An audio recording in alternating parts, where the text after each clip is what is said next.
What do you make of this whole Tea Party movement?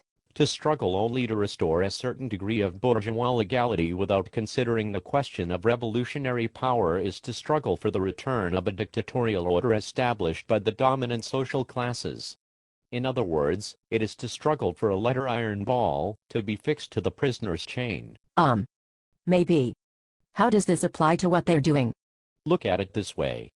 A revolution which does not constantly expand is a revolution which regresses.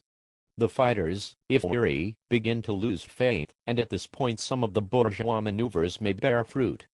For example, the holding of elections to turn the government to another gentleman with a sweeter voice and more angelic face than the outgoing tyrant. Are you starting to see it? Maybe.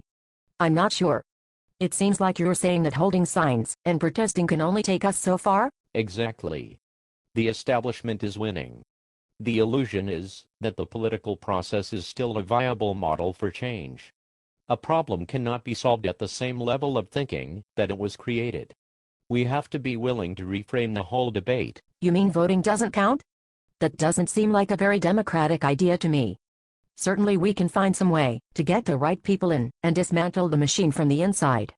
Right. It's a nice idea, and one I would really like to see come to fruition in our lifetimes, but it is doomed to failure in the end. To take it to the paranoid extreme, we could say that, to a large extent, the votes are recorded and counted by machines which were funded and established by the incumbents themselves. We should entrust the voting process, when it is turned into a secretive process done on touchscreens, and tabulated by a computer somewhere far away. Okay. At the other extreme, we would take the stance that our representatives have our best interests in mind at all times. They will do whatever the great majority of their constituents want to be done.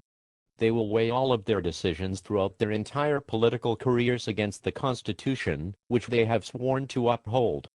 From this fusion of democracy and Republican constitutionalism comes the supposed pinnacle of political efficiency.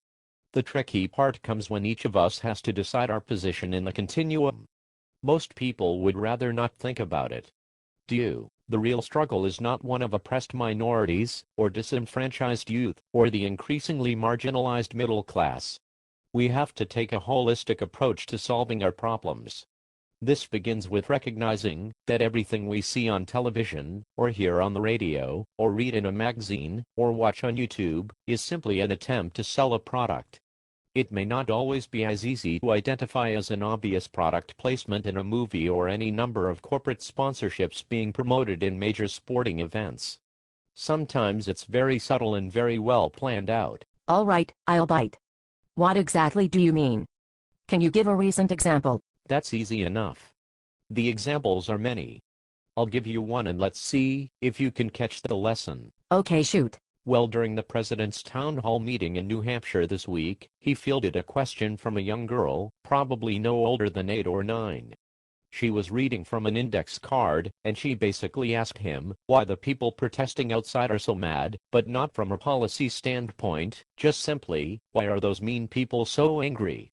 If you can understand all of the subversive manipulation in a 30-second clip like that, then you basically understand the entire establishment agenda. Well, it seems pretty innocent to me. What's the big deal? Aren't all of the questions set up the same way? What makes it so special this time? You're right that it's always set up like this, but that argument strengthens the position that there is nothing to be done through the political process. While the protesters spent the afternoon outside vying for attention for their obviously legitimate complaints, the rest of the world received their message through a number of filters. First, you've got the fact that all major media covers these protests in the same way. They frame the issue in terms of the protesters looking to block progress or simply cause a disturbance. The media gives them a 30-second spot to seem objective, but they choose the least informed member of the crowd to be the de facto spokesperson by airing only those comments. So you mean the protesters are relying on the physical strength of their voices to get their message across, but the establishment uses the leverage of the media and technology to paint their own version of the events? Precisely. Citizen media does what it can, and utilizes sites like YouTube to push out the raw information, but these videos may get 20,000 hits. Taken together, CNN, MSNBC, ABC News, Fox News, all of the major media outlets continually report the same information over time and have millions of viewers. These viewers then watch commercials for the corporate giants who support the establishment through campaign contributions. The protesters are fighting a noble battle for self-determination, but to do so through traditional channels is to sign the movement's death warrant. You mean that in the end, they will be portrayed as radicals by an adorable 8-year-old girl reading from a cue card on CNN? I see what you're getting at. Exactly. The failure of the protest movement comes when the protest falls short of actual physical resistance. The rule of the land is that might makes right. To deny this is a huge strategic mistake. All debate must be framed in context of individual liberty versus collectivist tyranny, and supported by the willingness of the protesters to put their own physical freedom on the line. Without this, the movement has no teeth and the establishment will install a new head puppet in 4 years, so we can rinse and repeat.